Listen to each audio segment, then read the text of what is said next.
murid yang dikasihi oleh Yesus adalah istrinya sendiri, yaitu Maria Magdalena. Coba, kearifan lokal yang mana seorang murid, apalagi perempuan, duduk di pangkuan kita laki-laki? Mau ustadz, mau kiai, mau pendeta, mau romo, yang punya, tentunya yang punya kejantanan, kalau ada perempuan duduk, apalagi perempuan dewasa dan cantik seperti Maria Magdalena, duduk di pangkuan kita, tentu kita sebagai laki-laki jantan berdiri. Ini kalau dia adalah Maria Magdalena. Maria Magdalena adalah istri daripada Yesus sendiri. Jadi kalau dia duduk di pangkuan Yesus, no problem, sudah biasa. Tapi kalau orang Kristen mengidentifikasi bahwa murid yang dikasihinya adalah Yohanes, tentu ini menjadi salah kaprah. Di dalam etika mana, di dalam tradisi mana ada seorang murid yang berani-beraninya duduk di pangkuan seorang guru? Iya, kalau muridnya anak TK, no problem. Ini murid yang sudah gede. Makanya teman-teman, kalau teman-teman cari di dalam Alkitab Pelangi, ayat yang dijadikan rujukan kaum pelangi, Yohanes 13:23, yang mengatakan itu adalah Yohanes, tetapi yang benar adalah Maria Magdalena. Nah, pertanyaan buat Rudi, Anda, bagaimana interpretasi Anda, bagaimana pandangan Anda terhadap murid yang dikasihi oleh Yesus, yang duduk di pangkuan bahkan bersandar kepada dada Yesus yang kekar? Jawab, jangan Anda kemudian lari kemana-mana. Lihat Alkitab Sabda kalau Anda tidak percaya dengan ucapan saya. Ada murid yang dikasihi Yesus, yang duduk di pangkuan Yesus, dan dia bersandar kepada dada Yesus. Ini adalah istri daripada Yesus sendiri, yaitu Maria Magdalena. Terima kasih. Wah, teman-teman, kita kalah PK sama kaum Kupar nih. Ya, gaskan ya. Tap-tap layar yang kencang ya, teman-teman ya. Ya, kita jangan kalah sama kaum terkutuk. Jangan sampai kita kalah PK sama kaum penyembah manusia ya, teman-teman ya. Iya. Ya, pemulia batu. Ayo. Ayo kau, jangan banyak cincong kau. Jangan kau banyak cincong, pencet. Pencet Nandar. Silakan. Ya. Ya, terima kasih kawan-kawannya. Si Nandar ini kalau nggak berbohong nggak puas kawan. Pintarnya dia, dibilangnya tadi apa? Wah, ini terjemahan tahun sekian, ini terjemahan tahun sekian. Pintar kawan. Ini bahasa Ibraninya kita lihat, bahasa Ibrani, bahasa Yunani. Anakeimai. Ini ya, 345. Ini kawan, artinya apa? Berbaring di meja untuk makan. Jadi bukan di pangku, bersandar. Artinya dia bersandar kalau meja makan kawan. Sebentar ku praktekkan, ku balikkan dulu. Nah, ini anggap meja makan. Dia gini, bersandar. Yesus di sampingnya. Pintar dia membalik-balikkan fakta. Kalau saya nggak bisa dibohonginya. Makanya saya bilang orang ini tidak ada ilmu sebenarnya. Tapi penting agar kita tidak bisa dibohongi yang lain-lain. Saya bongkar kebohongannya. Kemudian di situ tidak ada tertulis bahwa murid yang dikasihnya itu adalah Maria Magdalena. Karena dalam pertemuan itu Maria Magdalena nggak ada. Itu kan dia sedang makan malam dengan para murid, 12 orang itu Nandar. Cerdas dikit kenapa? Jangan kau tunjukkan bahwa kau memang sesuai Kejadian 16 ayat 12 keledai liar. Keledai itu sudah on tapi liar otaknya. Gak bisa Nandar. Kalau kau mau melihat murid-murid itu, 12 orang itu, di Matius 10 dijelaskan nama-namanya ada. Tidak ada satupun nama perempuan di dalamnya. Kemudian Nandar, ketika aku bertanya kepada kau, mana murid yang dikasih Nabi Isa? Kenapa kau lari ke Bible? Perasaan Nabi Isa itu bukan aktor di Bible. Bukan tokoh di Bible, Nabi Isa. Kenapa kau tidak pede mengambil dari Quranmu? Apa enggak ada namanya tertulis? Novel saja Nandar. Ditulis manusia dengan nama-nama aktornya lengkap. Coba kau tunjukkanlah kehebatan kitab sucimu itu yang kau agung-agungkan. Siapa di antara Hawariun yang menjadi murid kesayangan Nabi Isa? Saya bersedia potong kuping. Ini yang sudah keempat kali. Tak bisa kau tunjukkan, tak bisa kau potong kupingku 4 kali, Nandar. Kau buka hadis silakan. Kau buka kitab kalian yang ribuan itu, ada itu. Tidak ada di Al-Quran, ada di hadis. Hadis banyak bukunya. Maupun yang doif, maupun yang sahih. Enggak ada di habis asbabun. Cari di asbabun manapun silakan. Enggak ada itu istimewa ulama. Istimewa ulama silakan. Bila perlu kau terbitkan satu lagi buku, Mistik Mawar Merah. Buku apa buku mistik? Mawar mistik. Enggak malu kau membawa buku itu ke hadapan orang kalangan intelektual. Aduh, Nandar. Ya. Kau cobalah, kau hadirkan 1 juta buku karangan umat Islam. Carikan saya siapa murid yang dikasih Nabi Isa. Kalau kau bisa dapat kek, kurang ini, kek 2, kurang, kek. Selesai. Ya. Bagaimana kau bilang itu kitab dari Tuhan? Ditanya itu saja nggak tahu. Padahal sudah kau gunakan ribuan buku-buku yang kalian miliki. Tidak mampu menjawab itu, Nandar. Itulah kelebihan Bible. Bible cukup sendiri. Tidak perlu buku profesor doktor hantu belau. Tidak perlu buku pendeta doktor hantu belau. Cukup dia sendiri mampu menjawab semuanya, Nandar. Ya. Kalau kau tetap berkesimpulan itu Maria Magdalena, kau tunjukkan bukti bahwa Maria Magdalena bagian dari 12 murid Yesus yang mana. Tapi kalau aku jelas, itu disebutkan di Yohanes 13 itu, ketika saat detik-detik di mana dia akan diserahkan. Maka dia bilang itu, murid yang kukasihi yang memakan roti daripadaku. Kita lihat di Mazmur, terjelas di situ. Dia mengangkat tumitnya. Siapa yang mengangkat tumit? Hanya Yudas, Nandar. Begitu kalau melihat Alkitab, kitab suci. Sudah capek aku mengajari kau bertahun-tahun, tapi isi kepalamu tidak bertambah volumenya. Kau boleh bahasa pandai, tapi menguraikan kau nggak pandai. Volume itu yang kau tingkatkan, volume isi kepala, Nandar. Paham ya? Itu yang nggak kau miliki. Makanya aku ketawa-ketawa aja lihat kau, Nandar. Halo, Nandar. Terima kasih Pak Arthur. Ya, habis. Masa kalah lagi, Nandar. Teman-teman, masa kita kalah PK sama kaum Kupar ini? Tap layar ya, tidak ada kewajiban ngegip. Tap layar ya, teman-teman ya. Kalahkan kaum Kupar. Udah mulai pesimis dia. Halo. Tenang, Nandar, tenang.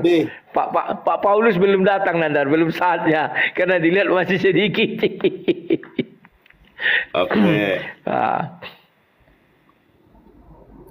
Ayo Rudi, jangan takut. Ya. Mana? Oke, silakan, Nandar. Sebetulnya saya malas berdiskusi dengan murid saya satu ini, teman-teman. Dia itu nggak pernah menjawab berdasarkan data. Dia ini hanya asal bunyi. Tetapi apalah daya, saya nggak punya lawan debat lagi. Paul Jong saja, teman-teman, kabur. Nggak berani sama saya. Bom, Paul Jong. Ya, ada di YouTube dia nangis, Paul Jong. Fuata Aksyaf, Anitop. Padahal saya nggak nanya kabar. Dia Anitop, katanya lulusan Haifa. Bisa bahasa Ibrani. Paul Jong ditanya, Fuata Aksyaf, pulunga polongo, bulha bolho. Ya, ketemunya orang-orang ini saja. Nih, saya tunjukkan ya, Rudi ya. Rudi, lihat, perhatikan ini. Seorang di antara murid Yesus, yaitu murid yang dikasihinya, kalau di terjemahan yang benar, duduk ya di pangkuannya. Oke, siapa murid yang dikasihi Yesus? Baca Yohanes 19 ayat 25. Teman-teman lihat nih ya, ayat 25. Dan dekat salib Yesus berdiri ibunya dan saudara ibunya, Maria, istri Klopas. Jadi yang pertama adalah Ibunda Maria ya, Bunda Maria ya. Yang kedua adalah Maria juga namanya itu, tapi Maria istri Klopas. Yang ketiga Maria Magdalena. Yang hadir dekat salib Yesus hanya 3 Maria. Maria ibunda Yesus, Maria istri Klopas, dan Maria Magdalena. Lalu Yesus mengatakan bahwa salah satu dari 3 perempuan ini adalah murid yang dikasihinya Yesus. Kita lihat nih ayat ke-26. Ketika Yesus melihat ibunya dan murid yang dikasihinya di sampingnya. Jadi yang di samping Bunda Maria ini adalah istri daripada Yesus, yaitu Maria Magdalena. Duduk di sebelah ibunya atau mertuanya. Ya, ini sangat jelas loh. Ada 3 orang perempuan, Yohanes 19:25. Ada 3 orang perempuan yang semuanya bernama Maria. Kalau Maria istri Klopas duduk di pangkuan Yesus, ini bahaya. Karena dia punya suami. Kalau ibunda Yesus duduk di pangkuan Yesus, ini juga nggak mungkin. Nggak songong namanya. Hanya Maria Magdalena yang kemungkinan terbesar 100%-nya, ya bukan 99% lagi, 100% murid yang dikasih Yesus adalah Maria Magdalena. Baca ayat ke-26. Ketika Yesus melihat ibunya dan murid yang dikasihinya di sampingnya, berkatalah ia kepada ibunya, "Ibu, inilah anakmu." Di dalam tradisi Jawa, Sunda, kalau anak menantu itu ya seperti anak. Dan di dalam tradisi Yahudi, seorang laki-laki nggak boleh berdampingan, berkesampingan dengan seorang perempuan. Kalau ini adalah Yohanes Pembaptis juga nggak mungkin, nggak sopan. Bersampingan, bersebelahan dengan perempuan itu dalam tradisi Islam dan Yahudi sama, nggak boleh, bukan mahram. Nah, si Rudi sudah saya jelaskan tadi di dalam bahasa Yunani, ya teman-teman ya. Di dalam bahasa Yunani tadi sudah saya jelaskan. Cuma ya nama juga murid kok ini ya dudul. Di dalam bahasa Yunaninya itu kolfos. Kode leksikonnya 2859. Ya pangkuan tuh. Duduk di pangkuannya. Nah, si Rudi kemudian ini nih, si Rudi itu si Rudi itu mengutip yang ini, Anakeimai. Ternyata dia hanya membaca ini, meja makan. Bukan meja makan Rudi, tetapi duduk makan. Nah, ternyata murid yang dikasih Yesus itu duduk makan. Duduk atau duduk di siapa? Nah, kamu menutupi ini Rudi. Ini loh Rudi. Nih, ini Alkitabmu sendiri nih. Bersandar 2859. Bersandar 2859. Apa itu bersandar? Bukan bersandar. Itu di pangkuan. Di pangkuan siapa? Pangkuan Yesus. Kita baca ayatnya. Salah seorang murid, salah seorang muridnya duduk ya, bersandar pada dada Yesus. Ini harusnya bukan bersandar, duduk di pangkuan dan menyandar pada dada Yesus. Dialah murid yang sangat dikasihi oleh Yesus. Pertanyaan saya belum dijawab. Kalau ini adalah laki-laki, laki-laki di dalam tradisi mana boleh duduk di pangkuan seorang laki-laki yang merupakan gurunya? Iya, kalau muridnya ini anak TK, anak PAUD ya, anak sekolah minggu. Ini yang duduk adalah murid yang sudah gede. Kamu tidak bisa menjelaskan pertanyaan saya. Pertanyaan saya tetap, siapa murid yang dikasih Yesus ini? Jeder.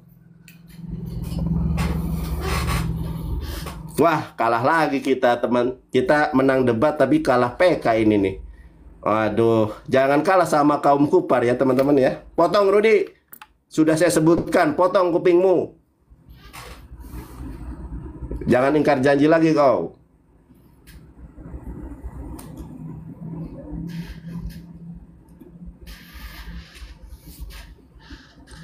Diam aja.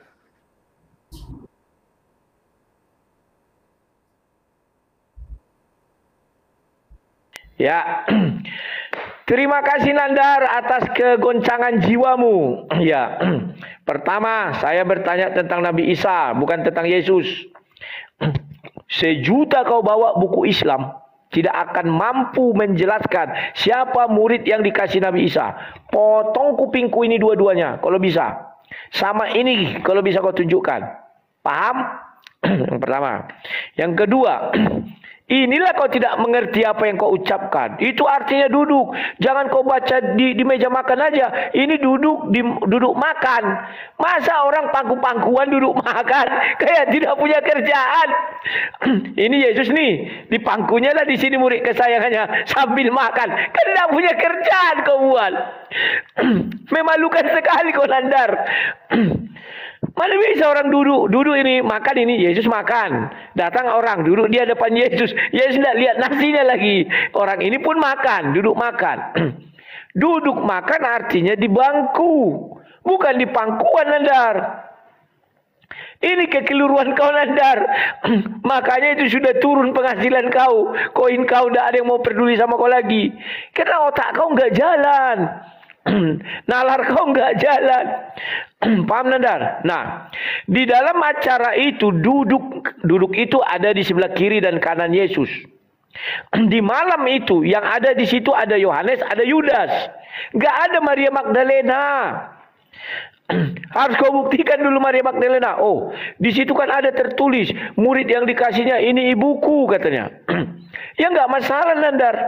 Diberitakan itu kepada murid-muridnya. Kan tidak dijelaskan ada nama-nama lain memang tidak disebut. Tapi bukan berarti mereka tidak ada di situ. Ngerti kau Nandar? Dan ini ibu katanya. Itu harus kau pahami. Anggap ini ibumu katanya. Nah, paham kau Nandar ya? Jadi sangat unik kau kawan. Bahwa kau mau berdebat sama aku, ilmumu nggak mampu nih Nandar. Oke lah, aku akui kau punya bahasa entah iya entah enggak itu ya, penting ku anggap iyalah itu. Tapi kau tidak mengerti kalimat yang disebutkan di situ. Ya, Nandar, tidak ngerti. Sudah jelas ayat itu mengatakan, murid yang kukasihi mengangkat tumitnya. Memakan dari roti daripadaku. Di malam perjamuan itu tidak ada perempuan duduk di meja itu. Kalau melayani bisa jadi ada perempuan, tapi tidak ada secara tertulis di situ ada perempuan. Dia duduk dengan siapa? Ke-12 muridnya. Ke-12 muridnya itu siapa? Nandar, kau harus merujuk ke Matius 10. Itu nama-namanya disebut di situ. Paham Nandar? Jangan kau tambah-tambahi, kau masukkan satu orang duduk di pangkuan sambil makan. Kan lawak-lawak. Mana ada orang ini makan nih. Duduklah murid itu di pangkuan Yesus. Sambil makan. Lawak kayak leoplet zaman aku waktu kecil. Ya anak kecil di pangku, anak kecil di pangku kata ya. Kan memalukan kau tuh Nandar. Malu penonton kau lama-lama Nandar kau ditinggalkan. Iya yakin kau Nandar. Tidak ada yang bisa kau jelaskan. Siapa murid Isa yang paling dikasih? 1 juta kau hadirkan di hadapanku buku Islam. Takkan bisa menjawab. Itulah kehebatan Bible Nandar. Enggak perlu buku Profesor Dr. Hantu Belau. Di dalamnya bisa menjawab. Ingat murid yang dikasih tidak mungkin satu. Karena ketika dia duduk ada di kiri dan kanan. Itu pasti. Yang kiri dan kanan. Maka menurut saya yang di antara kiri kanan itu salah satunya Yudas. Salah satunya Yohanes. Di mana itu terdapat? Di Yohanes 21. Baca ayat terakhir. Ya Nandar ya. Jadi kau jangan bilang seperti itu Nandar. Aduh. Nah, kemudian Nandar yang perlu kau ketahui. Kau hadirkan kepada saya 1 juta buku. Kan sudah aku bilang. Al-Quran harusnya sesuai HUT 1. Dia mampu menjawab atas pertanyaan apapun dari dirinya sendiri. Tapi karena Al-Quran yang sesungguhnya Al-Quran ditaruh di dalam hati Nabi Muhammad, belum seluruhnya menjadi buku. Kenapa? Karena dia nggak mampu menjawab. Maka butuhlah buku diterbitkan dalam hadis.